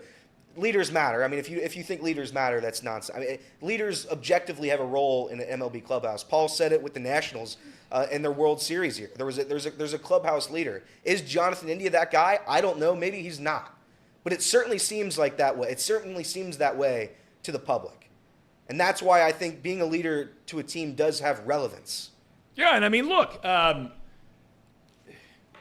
you get into the whole thing about keeping a guy too long. The Andy Dalton thing is a very interesting comparison. It's different in that one had far more longevity. But I think anybody could have made the argument. I mean, somebody said in the chat he was booed at some celebrity softball game here recently. I think that was probably Logan Wilson's deal, or maybe it's something else. How in the world could anybody boo Andy Dalton? I mean, seriously. If you go to some charity event and you get off on booing anybody, I don't care who's there, right? Unless Dahmer shows up to play second base. But, I mean, seriously, who goes to something like that and boos Andy Dalton? But I was doing NFL games every week for 25 years and watched a lot of football. I thought the Bengals should have moved on from him after about a 4th or 5th year. It was time to go. But you got all wrapped up in making the playoffs. Then you get a playoff game and just get bludgeoned because the quarterback couldn't win the big game and didn't even play well in the big game. I mean, his stats were mind-boggling in primetime games and in playoff games. I mean, when you look at them, and we'll put them up when we get closer to football season, when you put them up, you actually can't believe it. I remember doing a Bengals game here for Fox and coming in, and you're like, you have got to be kidding me. I think the same thing could have been said for Marvin Lewis. There was a point in time where it was time to move on, and you waited too long, and you kept going through this heartbreak year after year after year after year. I'm wondering if, can you hang on to India too long? If he's not part of the future, you got to move now. And don't let all this – there's just been a lot of hate for the dude. And I don't get it. He gives you everything he's got. Tracy Jones used to give you everything he had. He gives us everything he has, we think. Look at that In-N-Out T-shirt. It's a big league T-shirt. It's a little overrated, though, In-N-Out. Don't you think? I tell you, Tracy, I think it's a lot like a McDonald's, or not comparison the product there. Right. But I think that it depends on which one you go to. Yeah. I think there's some Skylines that are that way. I think some Skylines are better than others. Yes! I think there are some In-N-Outs that are better than others. And I've been to them in California and Arizona and Texas, and you have too. Well, you know what? If that company ever went public, I'd be all over it, because the line to get in is incredible. That woman who owns it, young girl, by the way, is the first woman billionaire in this country. I don't know what her name is, but she has a great history. Every time I go, there's a line. Really popular. I think the prices are reasonable, but I tell you, they have the worst French fries I've ever had. Terrible. I'm with you on that. But their burgers are pretty doggone good. Yeah. It is. They're pretty good. I tell you what, the T-shirt is nice, though. I like the T-shirt. I like the T-shirt. Looks good. What's the hat have on it? I never asked you, and it was pointed on the chat multiple times about you recently have been wearing a hat that's a San Francisco 49ers hat. Why? I never wore a San Francisco 49er. I wear a Winston-Salem. I wear a Long Beach Dirt Bags. Yeah. And do you see that Y? Yeah. What does that stand for? Y'alls. Florence Y'alls. Not you-alls, y'alls. Sorry. I know how you hate that. It bugs the hell out of you when I mispronounce that. But people, don't forget, August 16th, you-alls, the Florence Y'alls. It's the y'alls, not the you-alls. The y'alls. Y'alls. Florence you-alls. Tracy Jones bobblehead. August 16th. So if you guys would, I'm going to bring a bobblehead to the studio and take down that damn rookie card and put my bobblehead up there. We will. You please? We'll put you right there in amongst a group of, who are those two? I can't see them over there that are next to Tracy's card. One of them's an old-time guy. Is that George Wright? Who is that? That's you and your dad, I'm pretty sure. No. I'm talking about over here, closer to Tracy. Yeah, I know the two old guys my dad would be, but over here, I don't know who that is. That's the Xavier guy. Wait, you mean Joe and Byron? At the blue desk? Who are the two Reds bobbleheads down here? Yeah. No, you can't see them in the picture Pinson there. and You George got to Wright. move over closer towards Casey. Hang on. Vada Pinson and George Wright. All right, thank you. George Wright and Vada. Oh, there's two rookie cards, I'm pretty sure, right? That's the one on the left one. Tracy, you will be right there, your bobblehead given out by now help me here, Florence Y'alls. Amen. That'll be on August the 16th, right? Yes, August 16th. Are you going to be out there signing autographs, meeting people when they come in the door? What are you doing? I'm going to be signing autographs, and I think, again, $5 I think is a good value. If you want me to sign the bobblehead, that'll be $10. So, please, I got to make some extra money. I bring that up. I got paint all over myself. I don't think my place is going to sell, Tom. I think they're backing out. There's a lot of things that need to be fixed, and I'm not fixing them. So you're going to take my place, remember, on 209 Bird Street in Covington. Take it or leave it, as is. I'm not going to spend $20,000 on a house that was built in 1894. Okay, it's an old house. If you want a nice place, go to Terrace Park or Bellevue or Indian Hill. There they have new nice places.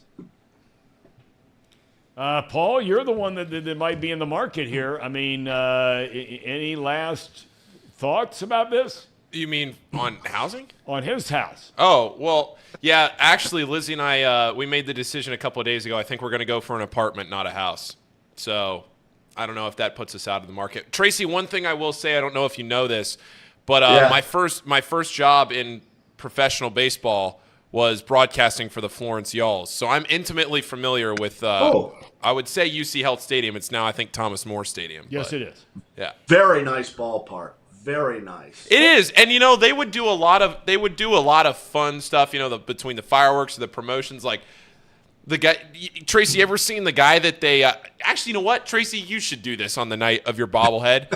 They tape somebody up in right field. Do you know this promotion? Yeah, I think you put on the Velcro suit and you go out in right field and you get Velcro to the wall, and if you catch a home run, you win like a car or something. That would be awesome. Let's get you out there doing that, Tracy. Well, I don't really need a car because I've got a Range Rover and a Cadillac Escalade, so I really don't need 3 cars. Here, let me throw this at you guys. My wife, speaking of cars, Tom, you're going to love this, got her vanity license plate. I just picked it up. You ready for this? And let me just describe my wife. She is an egomaniac. All she talks about is money. She brags about the car she drives, that she was a homecoming queen, that she dated 5 professional athletes, juvenile humor, nothing like me, Tom, right? Nothing like me.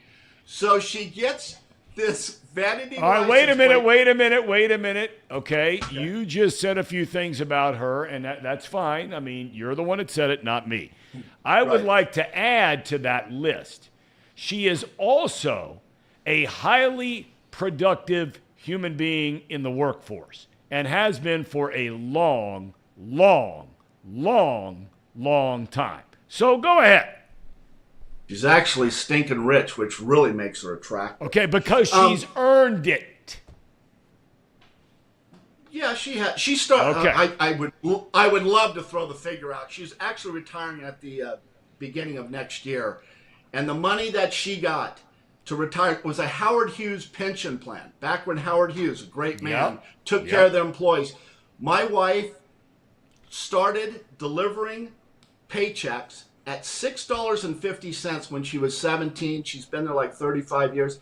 She's going to retire with millions of dollars. It's amazing. It's amazing. Why are you bad-mouthing her? We're having a car or whatever these other things you said about her? That's okay, because if we get a divorce, I'll go after her pension. Okay, here's the license plate. Now, you guys, everyone play along. This is honest to God truth. You ready? Here's the license plate she's going to put on her car. What does it say? Oh, my gosh. Is that awesome? Incredible. Is that incredible?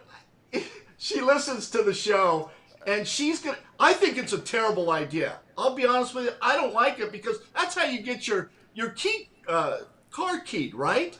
No one wants to be, ham and egger driving around in a $100,000 Range Rover. Put that up a little higher. Put that up a little higher. It says "In God We Trust" too. Look at that. I mean, that's all you need to know. The Commonwealth, ham and egger, in God We Trust. You are officially dialed in. Danae Jones. You like that stuff, don't you? Oh, yeah. It's the greatest. That's incredible. That's fantastic. That is an outstanding license plate. So when she has that, how in the world could you say anything negative about her? Well, I just don't. I'm not into the whole vanity license plate. I got to tell you, when I was a kid, I knew I was going to be famous and a Major League Baseball player. I just knew it. My dad knew it when I was 5 years old. I was actually bred to be a Major League Baseball player. You lived down the street from the Marinovich family, so you knew all about it out there in California. Well, my dad actually used to date. Well, when he first dated my mom, the first date they went on, He ran out of gas on purpose and had my mom push the car to the gas station just to prove how strong she was. Absolutely. Then, that's how you find out if that's good breeding material. That's a solid veteran move. That's exactly. He actually pulled a fire alarm in class and then had a stopwatch and timed how fast she got out of the building. I mean, and she was very fast. But Tom, the whole thing with a Vandy license plate, come on. I knew I was going to be, like I said, a Major League Baseball player, and I was going to put on my license plate, you know who, because everybody would know who I am, right? Now I'm thinking about it, that's a bad idea. You don't want attention drawn to you. I don't. You know how I am. No. And here it is. This. That's not good. Big eagle, that lady. Boy, I love that ham and egger. That's just an awesome license plate. Let me ask you about, real quick, this whole Reds thing. And look, you and I, Tracy, we've talked about this on this show before. There are unknowns to every decision we make in life. I'm asking you specifically about the Reds. They win 12 in a row. Everybody gets excited. They lose 6 in a row. People are chapped. And why are they chapped? Because they were excited and they care. It's the first time I felt like the town cared about the baseball team in a long time. Okay, so look, everybody's talking about how great their minor league system is, racked up with all these guys. There's talk about a guy like India. Is he part of the future? Does he really have a position? You got other guys you feel like could play. McLean at second. Cruz over at short, young guy coming up, Marte at third. You've brought his name up before. You've watched some video of him, among others. Yep. If you're Nick Krall, or take Nick Krall out. If you're Bob Castellini, and the first time you can sense that there's energy behind the franchise and the team after some down years, none more so than last year, are you going to sit and watch this thing unravel and not make a deal? Man, I tell you what, I talked about this yesterday when I met with Amanda Brenneman's husband, your dad. And we talked about the same thing. Do you make a move? I would not make a move. I would stand pat, and I would let Green, Lodolo, I guess, is not going to come back till September. But here's the problem you run into, is you've got to almost do something for the fan base, right? You got to do something. Well, I don't know if you do or not. That's what I'm asking you. I mean, if you to listen to the fan base, keep in mind now, there were a lot of the fans that were really bent out of shape when this team traded Jesse Winker, who everybody around here said was going to be this great player. All the analytics guys told us how great Jesse Winker was going to be. Eugenio Suarez, he had a hell of a career here. One of the best players in the last 40, 50 years with a franchise. Had a great run at it.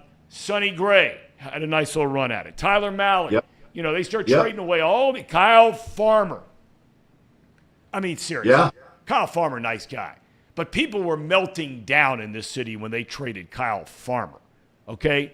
So, I mean, if you listen to the fans, you wouldn't be where you are right now. Well, let me give you an example of doing something. Do you remember 86, 87? Very well. Very well. We were right there, Tom, right? We had all those position ball players. We needed a pitcher, right? We had plenty of chips to trade. Never made a move. Nothing. No pitcher. And we finished second that year in 86 and 87. So I think players, even the players on the team now, are expecting some kind of move, kind of give them a little boost. Now, I don't know how many top-notch pitchers are out there. Probably not any, right?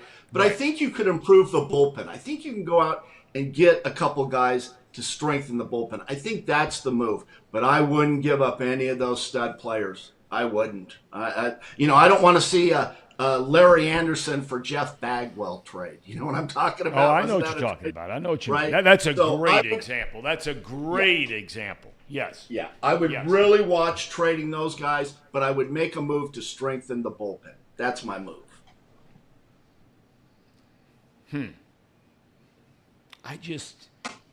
Yeah.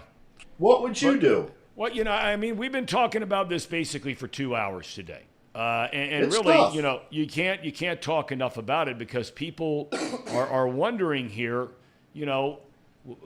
what is the right move? And as we were talking before you came on about the unknown, people who say, well, you can't, like you just said, I can't trade any of these top prospects, which is a perfectly viable argument.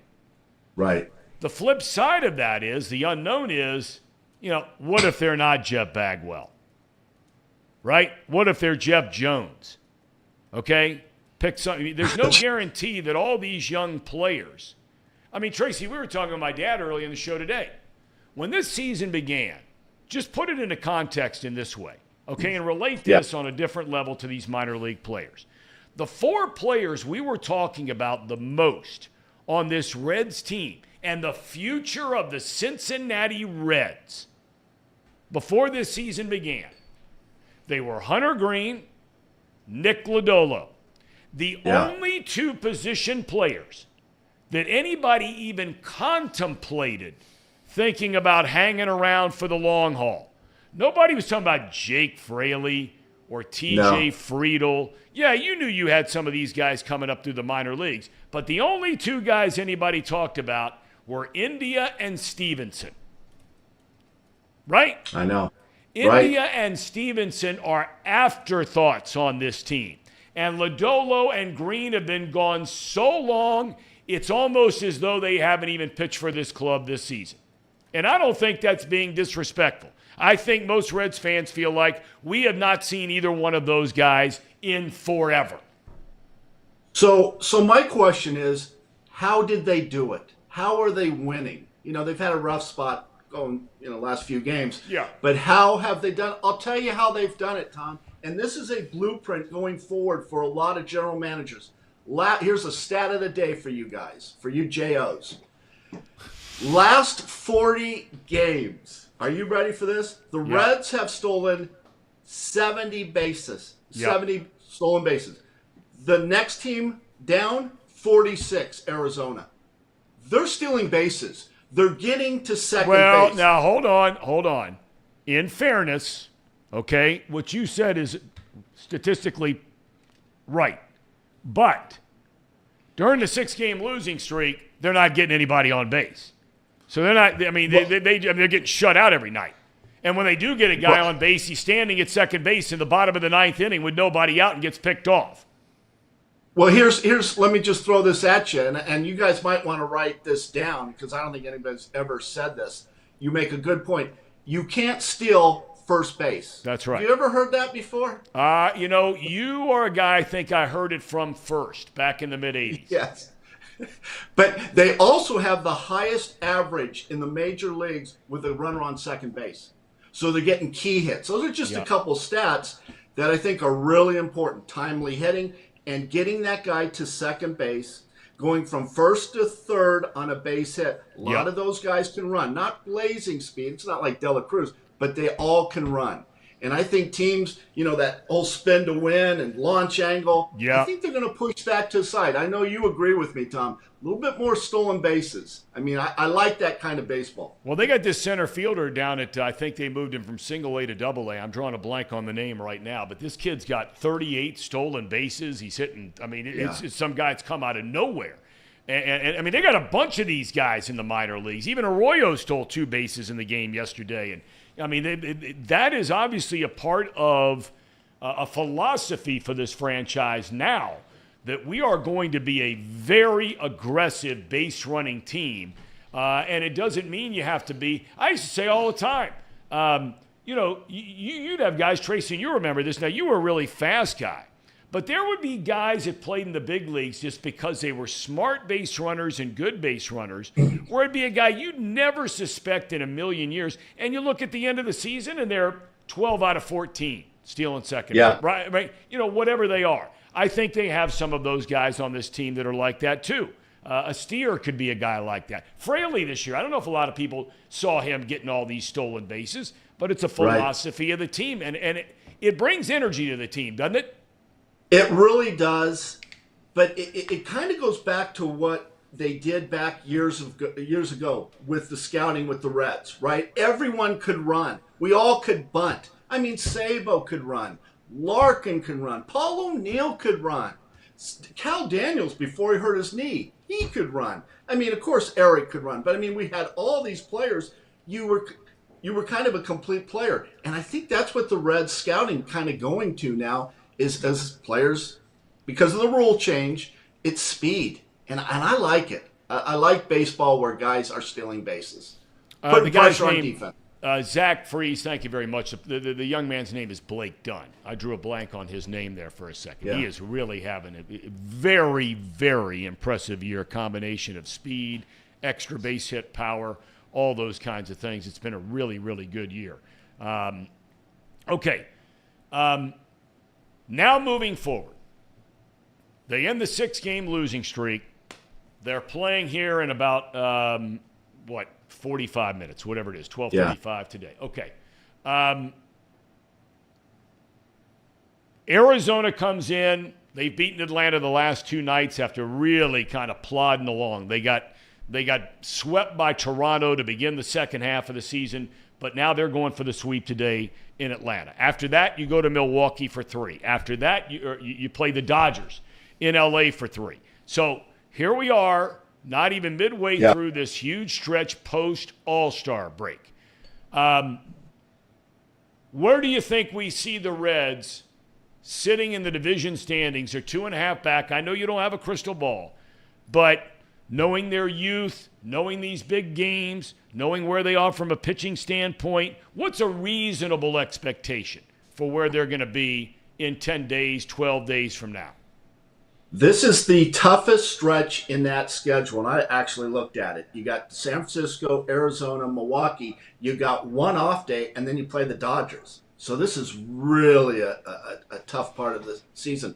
But if you can get by this and play 500 ball, Tom, which I think they can, look at September. Have you looked at that schedule? There's a lot of – and I don't like to break down the schedule, but you look at that September, that's a lot of weak teams. I mean, you got the Nationals, you got the Pirates, you got the Cardinals.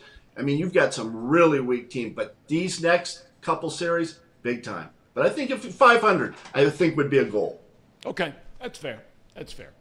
All right. Anything on your mind before we let you get out of here and go enjoy your weekend? I do. You normally have something you'd like to bring to the table. I always do. Now is the time. Yes. Was at a ball game. There's a field right across by the Bellevue Vets that I watch baseball games. Occasionally, I would sit down the outfield and watch a ball game for a couple innings. There was a parent that got thrown out of the game for heckling the umpire. Oh, I didn't hear what he said. Not good. It's not good. They have a rule. I don't know if you guys have touched on this. In New Jersey, where if you get thrown out of a game, a Little League game by a parent, they have to umpire 3 games. That's their rule if you want to come back and sit in the stands. You get thrown out, you have to come back as an umpire. Wow. Your thoughts? What do you think of that? I love that. I think that is a fantastic idea. Here's the problem, and I got this from Marty. I hear you have a bit of an issue sometimes with umpires, referees. Never. Nope. Nope. I never got on those guys' tail. I've been teed up before as a basketball coach. I've been teed up, but I mean, it wasn't from getting on their tail.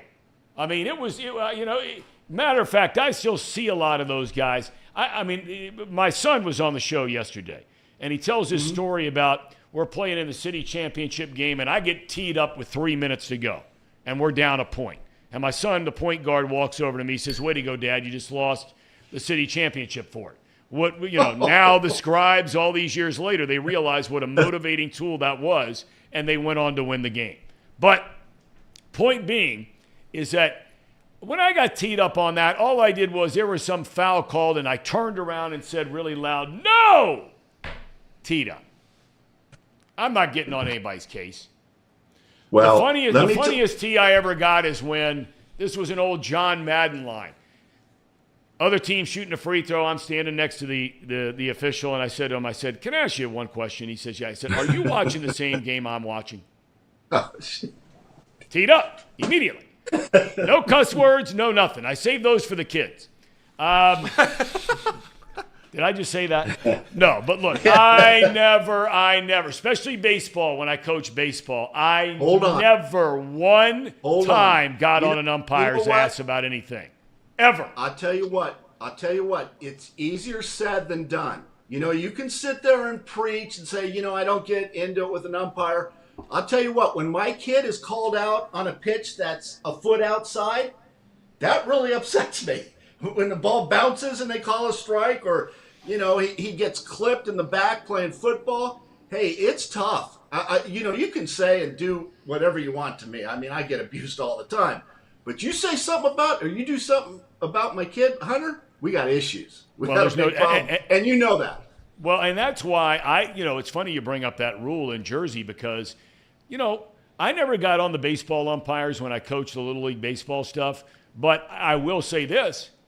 I had a greater appreciation for the umpires when my son started umpiring as a summer job, right? Umpiring the little guys. And I'd go to the games and just sit behind home plate and just watch him and, just kind of hang out. Nice day like you're talking about. And just to see how he did and if anything comes up, whatever it might be. And all of a sudden you start hearing guys, to your point, yelling stuff, parents from the stands yelling stuff at a 7th grade umpire. You're like, come on. I know. But you know what? It's part of the game, Tom. As long as you don't abuse. I umpired. That's what I did. My whole life I'd umpire, co-ed softball. And even when I would come home, because I was so money hungry and I got paid like $50 to umpire 2 games, I was all about getting money. Yeah. And I would go umpire games. And so I understood. I could take a little bit. I would say, you know what? I missed that call. But when someone starts yelling, hey, when are you going to get a real job? To me, and someone goes like this. He goes, he plays in the big leagues. And you see that Corvette out there? That's his car. He's like, oh, I didn't know. But yeah, he was yelling, when you get a real job, get a real job. Well, I had a real job playing in the big leagues. Enough said. All right, give us a ham and egger. One last look before we let you go. Pull it up. Here it is, boys. How long is it going to be before she gets her car keyed? If you see this driving around, please. It's not my idea. Here it is. Gentlemen. Ham and egger. Doesn't get any better than that. No. That is big league, as I like to say. Tracer. All right, thanks for your time, my man. Have a great weekend. All right. See you guys. 37 for his first 100. It's an all-time Reds record. Really? I didn't know. No Ellie De La Cruz. No Matt McClain. That no was Joey Tracy Votto. Jones. No Frank Robinson. Tracy Jones. Wow. 37 hits in his first 100 at-bats. Really? As a Red. Wow. Good record. for him. 37 in his first 100? 37 in his first 100, Tom. Did he tell you that? No. I heard it on the Reds radio or TV. I can't remember which one it was. No. Yeah. I saw it. It was in a little display case in the Hall of Fame. That's where I saw it should be. If it's not, should be. But we're going to have that bobblehead in a few weeks, about a month. August 16th, Florence Yalls. It's a great ballpark. Should we go to there? Should we go to that game? We probably should go. Should we? No chance Tracy's watching the show right now. Should we all go and surprise him? The only thing I got to find out is I'm moving Luke in on the 15th. And I need to, 15th or 16th, I got to find out into college. But if I'm not, if we're done with that, let's go. We're in. Let's you do guys it. in? Well, I'm Jacob in. I would be out. You in? I'm in. You're in? I'm in. Let's go. In. Okay. We're going to go support our main man, Tracy, especially after that Ham and Eggers license plate. Yeah. That's big time. I'll go. All right. Do we have a yeah, we cherry do. on top? We do. It's kind of a topic, but we'll roll through it real quick. It's got to be real quick. Yeah, trust me, Tom, I'm with you. This just came out. This was a headline from Gordon Wittenmeyer or something. Yep. The tweet, for those of you listening in podcast form, it's a tweet, and the tweet is a quote, and it says, "I hate it." And then the headline of the article is how CES's arrival creates rotation of bench time for every Reds regular. This is a sensationalized headline that is completely out of context, and this is tough. This is a tough look because the quote comes from Jonathan India, but if you actually click the article and read it, it's very out of context, and it makes him look a whole lot worse than he is. And now all of a sudden this tweet's everywhere. This is tough. You can't be doing this. Absolute clickbait headline. Absolute clickbait. And the other thing too is, even if India says, I hate it, like he could be kind of saying that with a smile on his face and be like, I hate it. I'm not playing every day, Like you just have no idea what he's saying here or how he's being phrased without the context of it. I read the whole article just a second ago. Dude, that's the world we live in, and it's just sad. It's pathetic. It's pathetic. And I'm not saying that Gordon was the guy who made that headline, because, if that was his Twitter or Cincinnati.com. No, that's his tweet. Okay, all right. Well, I'm just saying it's the world we live in. It's what can you say louder? What can make more clicks? What can do all this stuff as opposed to just, telling it the right way. All right. Luis Gonzalez is going to join us tomorrow. Diamondbacks are coming into town. My old buddy Gonzo, game-winning hit, bottom of the ninth inning, to beat Mariano Rivera. Game 7 of a 2001 World Series. What a career he had. He now calls the Diamondbacks games on television. He will be joining us tomorrow. And we'll, of course, recap what's going on at the Open. We'll talk about the Reds and the Giants and the upcoming Arizona series. We never got to the Bengals Ring of Honor. That's my fault. We stayed on this Reds thing. We will get to that tomorrow. Boomer Esiason, Chad Ochocinco, congratulations. Gentlemen, thank you. Have a great rest of your day. Great show today, Tom. Amen. Amen. Thank all of you for being with us. We'll see you tomorrow.